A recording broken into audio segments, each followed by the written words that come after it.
যে প্রধানমন্ত্রীর গাড়ি পিছনে আমি দৌড়াচ্ছি, আসলে সেখানে কোনো প্রধানমন্ত্রীর গাড়ি ছিল না। যার জন্য আমরা চেষ্টা করেছি যিনি বাংলাদেশের প্রধানমন্ত্রী হবে, আমরা আমাদের রাজনীতির জীবনে এটা স্বপ্ন দেখেছি, আমরা আমাদের স্বপ্ন পূরণ হয়েছে। আমরা যদি দৌড়াই তাহলে প্রধানমন্ত্রীর গাড়ির পিছনে দৌড়াই, আমরা তো কোনো যে রিক্সার পিছনে দৌড়াই না। এটা কেমন কথা, আজব ব্যাপার। আপনারা সকলেই জানেন আজকে ঢাকা বিশ্ববিদ্যালয়ের মাটিতে বাংলাদেশের প্রধানমন্ত্রী জনাব তারেক রহমান এসেছিলেন।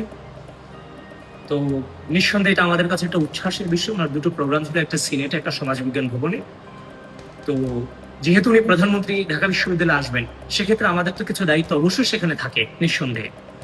তো সেই দায়িত্বের জায়গা থেকে আমি সকালে ক্যাম্পাসে ঢুকতে জ্যামের কারণে আমার কিছুটা লেট হয়ে গিয়েছে। আমার যেখানে আমার দায়িত্বের জায়গাটা ছিল সেখানে যাওয়াটা আমার খুব প্রয়োজন ছিল। তো আমি দেখতে পেলাম একটা ভিডিও কেন্দ্রিক বিভিন্ন ভোট বাহিনী এটা নিয়ে বিভিন্ন ধরনের নেগেটিভ ছড়ানোর চেষ্টা করে যাচ্ছে যে প্রধানমন্ত্রীর গাড়ি পিছনে আমি দৌড়াচ্ছি। আসলে সেখানে কোনো প্রধানমন্ত্রীর গাড়ি ছিল না। আমি লেট করে বিশ্ববিদ্যালয়ে আসার কারণে আমি আমার জায়গায় যাওয়াটা আমার খুব জরুরি ছিল, যার ফলশ্রুতিতে আমি দ্রুততার জন্য আমি যে দৌড়ে ওই জায়গাটাতে যাওয়ার চেষ্টা করতেছিলাম। যখন সাংবাদিক এটা ভিডিও করে আমার চোখে আসছিল, তখন আমি ওনাকে ডেকে নিয়ে বলছি যে আমার কাজ আছে, এই জন্য আমি দৌড়ে সামনে যাচ্ছি, আপনি ভিডিওটা করেন না, এটা থেকে দূরে থাকেন। পরে দেখলাম সে সাংবাদিকই সে ভিডিও ছেড়ে দিচ্ছে বিভিন্ন নেগেটিভ দিয়ে যে আমি দৌড়াচ্ছি।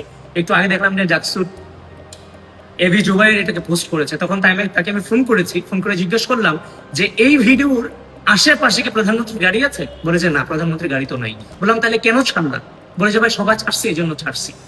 তখন তাকে যখন আমি বললাম, সে দুঃখ প্রকাশ করে ভিডিওটা ডিলিট করেছে।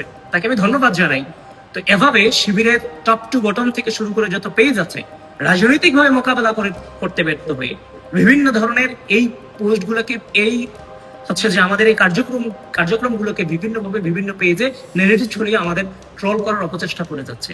কিন্তু ঘটনা আমি যখন দৌড়ে যাচ্ছি সেখানে আমার দায়িত্বের জায়গা থেকে আমার ওইখানে যাওয়াটা প্রয়োজন, সেখানে আমি দৌড়ে সেখানে যাচ্ছিলাম।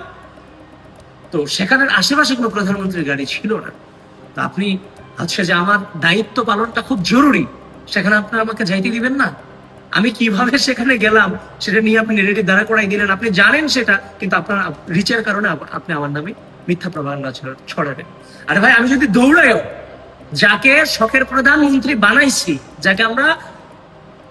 যার জন্য আমরা চেষ্টা করেছি যিনি বাংলাদেশের প্রধানমন্ত্রী হবে, আমরা আমাদের রাজনীতির জীবনে এটা স্বপ্ন দেখেছি, আমরা আমাদের স্বপ্ন পূরণ হয়েছে। আমরা যদি দৌড়াই তাহলে প্রধানমন্ত্রীর গাড়ির পিছনে দৌড়াই, আমরা তো কোনো যে রিক্সার পিছনে দৌড়াই না। এটা কেমন কথা, আজব ব্যাপার।